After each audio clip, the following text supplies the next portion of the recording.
শ্রীনাথে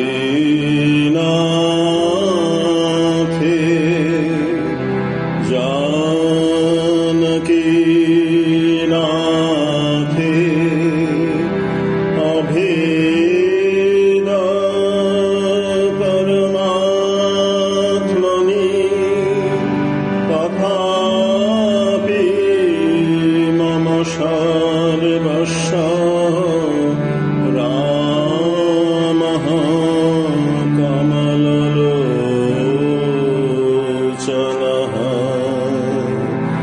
ॐ श्री रामचन्द्राय नमः।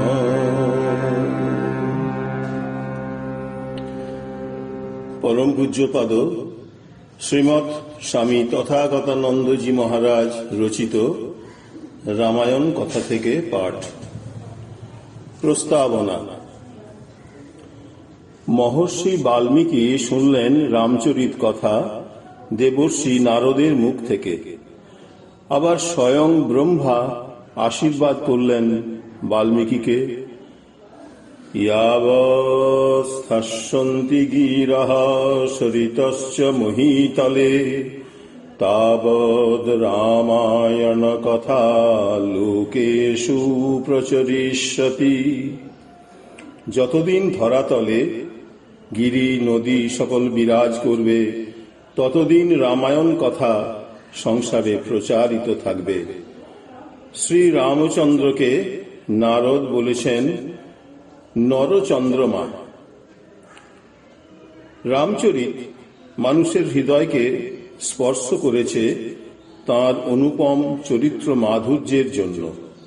সত্যনিষ্ঠায়, ত্যাগে, প্রেমে, ধৈর্যে, বীর্যে ও ক্ষমায় তিনি আমাদের সংসারে এক চলমান ধর্মবিগ্রহ।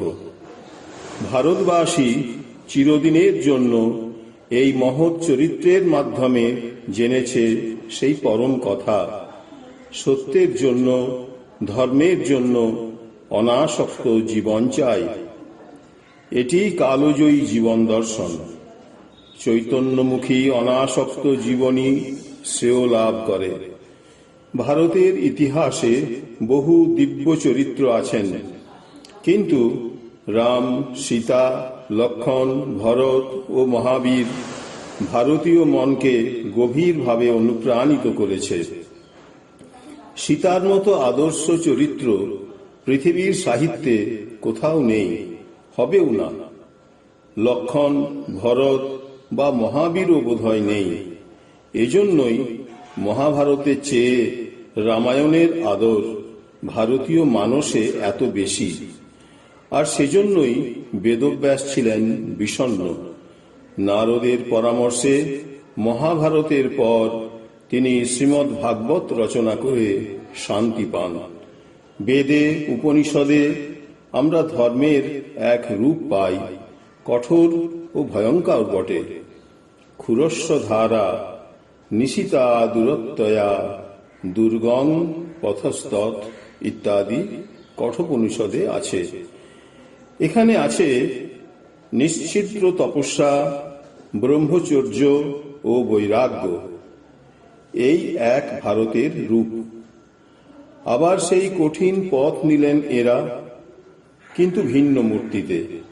ত্যাগ আছে পূর্ণমাত্রায়, জীবনও তপঃপুত। বিবেক ও বৈরাগ্য সে জীবনের নিত্য সহচর।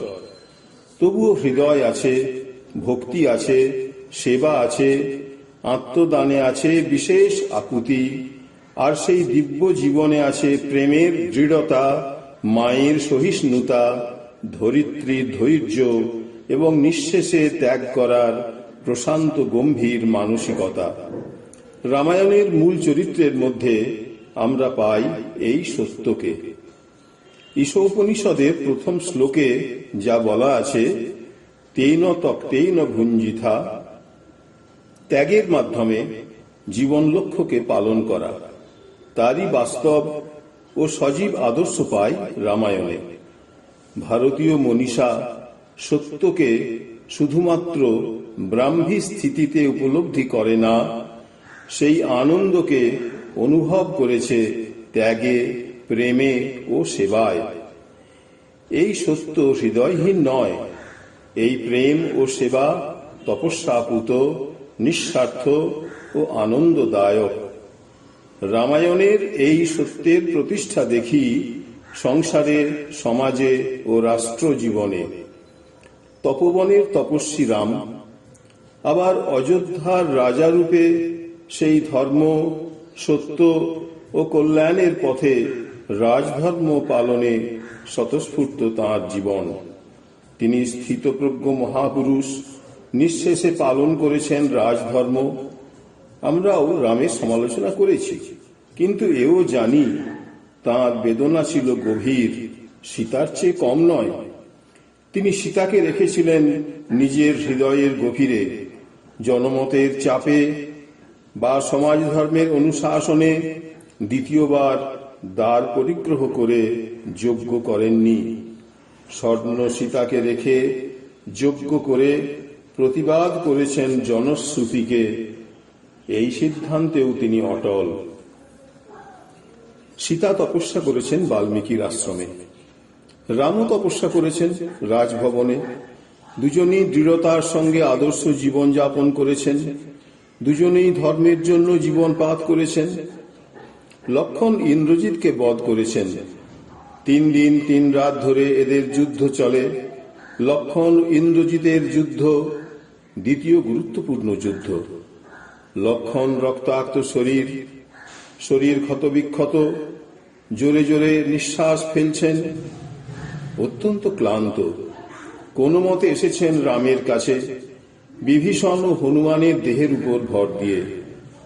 রামকে অভিবাদন করে কোন মতে বললেন, ইন্দ্রজিৎ মৃত। এবার রাম তাঁর স্নেহ প্রদর্শন করছেন নানাভাবে। এর পূর্বে ইন্দ্রজিতের নাগপাশে লক্ষ্মণ হতচেতন হয়েছেন, সেই সময় রামের বিলাপ আমরা দেখেছি। আবার চিরসুহৃদ একান্ত আজ্ঞাবহ লক্ষ্মণকে ধর্মরক্ষার জন্য বর্জন করেছেন রাম। রাম তাঁর ধর্ম পালন করেছেন সর্বক্ষেত্রে নির্মমভাবে, নিজের সুখ বিসর্জন দিয়ে। এই আমাদের রাম। ক্ষমাতে পৃথিবীর মতো, আবার ক্রোধে তিনি কালাগ্নির মতো। অবতারের কাজ আমরা বুঝতে পারব না। তাই দেখি রামায়ণে তপস্যা দৃঢ় বৃন্তে ফুটেছে প্রেমের কুসুম, নিঃস্বার্থ প্রীতির প্রতিফলন দেখেছি স্বতঃস্ফূর্ত সেবায়।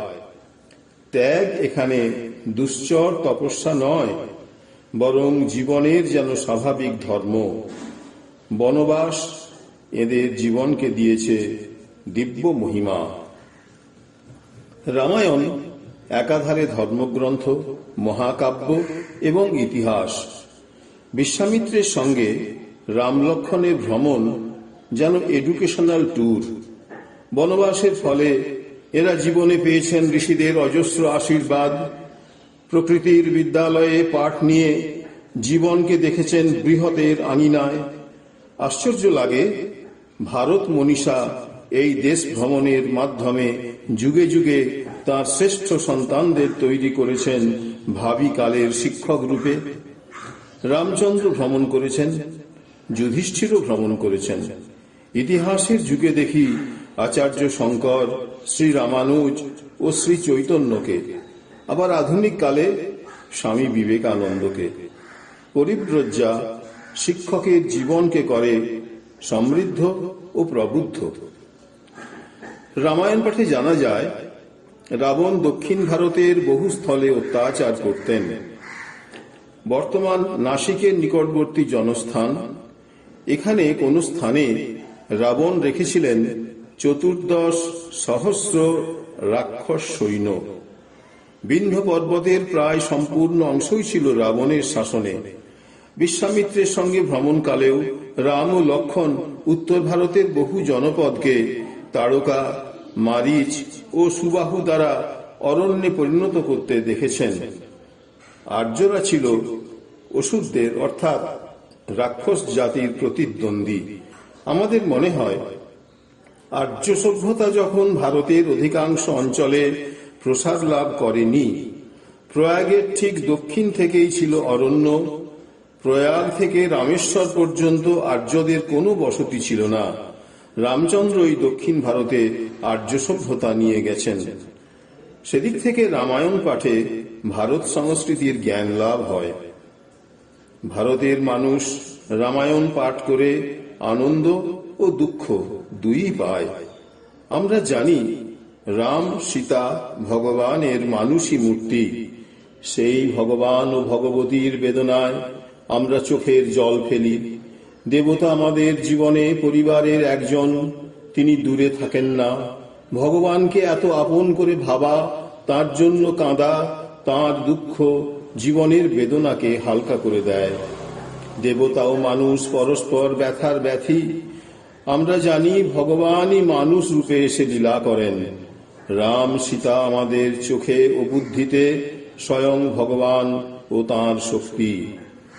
ভক্তিযোগে স্বামী বিবেকানন্দ বলেছেন, কোটেশন, এই সকল নররূপধারী ঈশ্বর ব্যতীত ভগবানকে দেখিবার আমাদের আর কোনো উপায় নেই। যে সকল জাতি উপাস্য এই রূপ মানব দেহধারী ঈশ্বর, তাহারা ধন্য। খ্রিস্টানদের পক্ষে খ্রিস্ট এই রূপ মানব দেহধারী ঈশ্বর। ঈশ্বরকে সাক্ষাৎভাবে উপাসনা করা যাইতে পারে না। তিনি সর্বব্যাপী হইয়া সমগ্র জগতে বিরাজিত আছেন। মানব রূপে প্রকাশিত তাহার অবতারের নিকটই আমরা প্রার্থনা করিতে পারি। কোটেশন শেষ। শ্রী রামচন্দ্র নিঃসন্দেহে আমাদের কাছে অবতার। তাঁর লীলা অনুধ্যানে আমাদের মঙ্গল। ভাগবত বলেন, কোটেশন, কোনরূপ সৌভাগ্য বশে যে ব্যক্তি আমার কথাতে শ্রদ্ধা জন্মেছে, যার তীব্র বৈরাগ্য জন্মে নাই, আবার বিষয়েও তেমন আসক্তি নেই, ভক্তিযোগ আশ্রয় করে তার সিদ্ধি লাভ হয়। শ্রবণমঙ্গল লীলা কাহিনী শুনে আলোচনা করে এই সম্বন্ধে মনন করে মনে একটা উচ্চ ভাব থাকে। এর থেকে শ্রদ্ধা ভক্তি আসে। শ্রীরামকৃষ্ণের কথামৃতে দেখি তিনি বলছেন যে পিতার ঐশ্বর্যে যেমন পুত্রের দাবি থাকে, তেমনি ভগবানের ঐশ্বর্যেও ভক্তের অধিকার। কোটেশন, তাঁর ঐশ্বর্য জ্ঞান, ভক্তি, বিবেক, বৈরাগ্য, প্রেম ও সমাধি। কোটেশন শেষ। রাম, সীতা, লক্ষ্মণ, ভরত ও মহাবীর যেন একটা দল। অধ্যাত্ম জ্ঞান বিতরণের দায়িত্ব নিয়ে এলেন ধরাধামে। এই রামায়ণ পাঠ করে মুদি থেকে ধনী সকলেই উপকৃত এবং তৃপ্ত। আরেকটি কথা, সকল যুগেই সমস্যা কিন্তু একটি। শ্রীমদ্ ভগবদ গীতার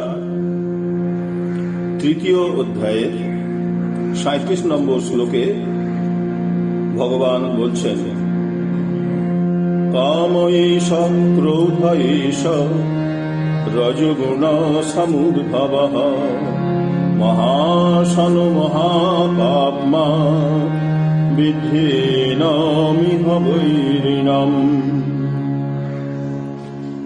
ইন্দ্রিয় দমন করে জ্ঞান, ভক্তি ও শান্তি লাভের জন্য ঈশ্বরের চিন্তা করা দরকার। পৃথিবীতে আজও সেই এক সমস্যা, মনকে ঈশ্বরের দিকে নিয়ে যাওয়া। ভাগবত বলেন, প্রশ্নকর্তা, বক্তা ও শ্রোতা এরা তিনজনেই পবিত্র হন। ভগবানের লীলা কাহিনী পাঠে সেই সুযোগ পাই। রামায়ণ আমাদের অতি প্রিয় গ্রন্থ। ভারতবাসী রামায়ণ ও মহাভারতকে আশ্রয় করেই এত শতাব্দী ধরে বেঁচে আছে। এই গ্রন্থ তাদের হৃৎপিণ্ড। রামায়ণ আমাদের হৃদয়ের চাহিদা মেটায়।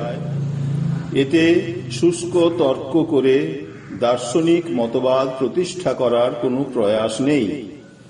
সুখাদ্য খেয়ে যেমন আমাদের রসনার তৃপ্তি, মনের আনন্দ এবং দেহের পুষ্টি, তেমনি রামায়ণ পাঠে প্রচুর আনন্দ, জ্ঞান ও শান্তি লাভ করি। আজও রামকথায় কথকতার আসরে প্রচুর ভিড় দেখি। সমুদ্র হিমাচল এই এক আনন্দদায়ক অভিজ্ঞতা। শিক্ষিত অশিক্ষিত মানুষ রামায়ণ পাঠ করে চলেছেন। উত্তর ভারতে তুলসীদাসের রামায়ণ অর্থাৎ রামচরিত মানস প্রতি ঘরে পড়ে। বৎসরে দুবার সমগ্র রামায়ণ পাঠ করে সমস্ত গৃহস্থ। পাঞ্জাবে শুনেছি বাড়িতে মহাভারত রাখে না, কিন্তু রামায়ণ রাখে।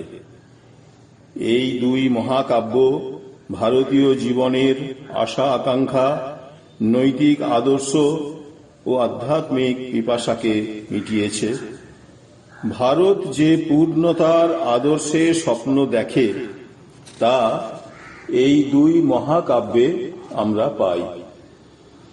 রাম বা যুধিষ্ঠিরের চরিত্র মহিমা আমাদের মুগ্ধ করে।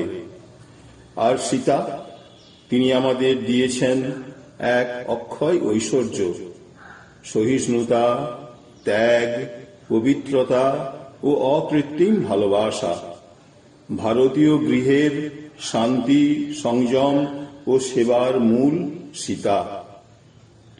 আমি ভক্তের মন নিয়ে রামায়ণ পাঠ করেছি। শ্রী রামকৃষ্ণ বলছেন, অবতার না হলে জীবের আকাঙ্ক্ষা পুরে না। আবার বলছেন, অবতার গাভীর বাঁট। শেষ বয়সে রাম সীতার নাম করে জীবন কাটাতে চাই। অবতার লীলা অনুধ্যানে ভক্তিরূপ দুধ পান করতে চাই। তাই শ্রদ্ধালু চিত্তে পাঠ করেছি। ভক্ত কবি তুলসীদাস বলেছেন, রাম নাম মণি দীপ ধরু, জিহ দেহ হৃদবার, তুলসী ভিতর বাহরহু, যেউ চাহসি উজিয়ার। দেহ তুলসীর দেউল আর জিহ্বা তাঁর দ্বার। যদি দেহের ভিতর বাহির আলো করতে চাও, তবে রাম নামের মণিদ্বীপ জিহ্বায় করো স্থাপন। আবার বলেছেন, দণ্ডক বন প্রভু কিন্হ সুহাবন, জনমন অমিত নাম কিয় পাবন, নিশিচর নিকর দলে রঘুনন্দন, নাম সকল কলি কলুষ নিকন্দন। রামের আগমনে দণ্ডকারণ্যের স্বাভাবিক শোভা আরো বেড়ে যায়। দণ্ডক একটি রূপক মাত্র। অগণিত মানুষের মনোবনকে রাম নাম পবিত্র করেছে, তাদের সৌন্দর্য বাড়িয়েছে। রামচন্দ্র শুধু রাক্ষসদের বধ করেননি, তাঁর পবিত্র নামের জোরে কলির পাপ রূপ সকল রাক্ষসকে বধ করেছেন। শিবাজি গুরু রামদাস স্বামীর বিখ্যাত দাসবোধ, যেটি ৭৭৫২ কবিতা নিয়ে এই গ্রন্থরাজ, আজও মহারাষ্ট্রের অগণিত ভক্তের আশ্রয়। আধুনিক যুগে বিখ্যাত ব্যক্তিদের মধ্যে মহাত্মা গান্ধী তাঁর গভীর রাম ভক্তির জন্য প্রসিদ্ধ। মূল বাল্মীকি রামায়ণই এই গ্রন্থের অর্থাৎ এই রামায়ণ কথার উপজীব্য। বলতে গেলে ইহা বাল্মীকি রামায়ণেরই অতি সংক্ষিপ্ত বর্ণনা। এই গ্রন্থ রচনায় প্রভূত সাহায্য পেয়েছি দুটি বই থেকে। প্রথমত রামায়ণের চরিতাবলী সুখময় ভট্টাচার্য ও দ্বিতীয়ত রামায়ণ কথা অমলেশ ভট্টাচার্য। অমলেশ বাবুর বইটি আধুনিক পাঠকদের কাছে এক অতি আদরের বই। তাদের কাছে আমি কৃতজ্ঞ। গুণী ও বিদ্বান মানুষের নিকট আমি ক্ষমা ভিক্ষা করছি ত্রুটি বিচ্যুতি বা ভুলভ্রান্তির জন্য। তারা যেন প্রসন্ন চিত্তে আমার দুর্বল রচনাকে গ্রহণ করেন।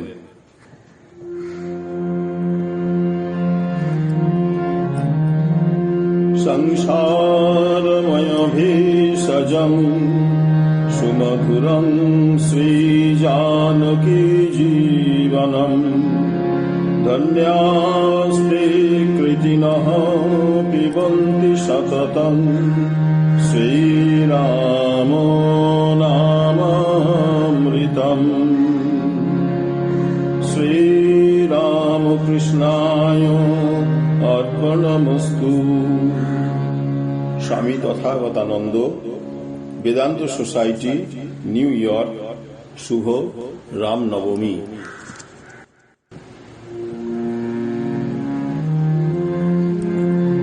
রামায় রামচন্দ্রায় রামভদ্রায় বেধসে রঘুনাথায় নাথায় সীতায় পতয়ে নমঃ। অঞ্জনানন্দনং বীরং জানকী শোকনাশনম কপীশমক্ষহন্তারং বন্দে লঙ্কা ভয়ঙ্করম। जय राजा रामचंद्र जी की जय। जय महावीर स्वामी जी की जय। जय भगवान श्री राम कृष्ण देव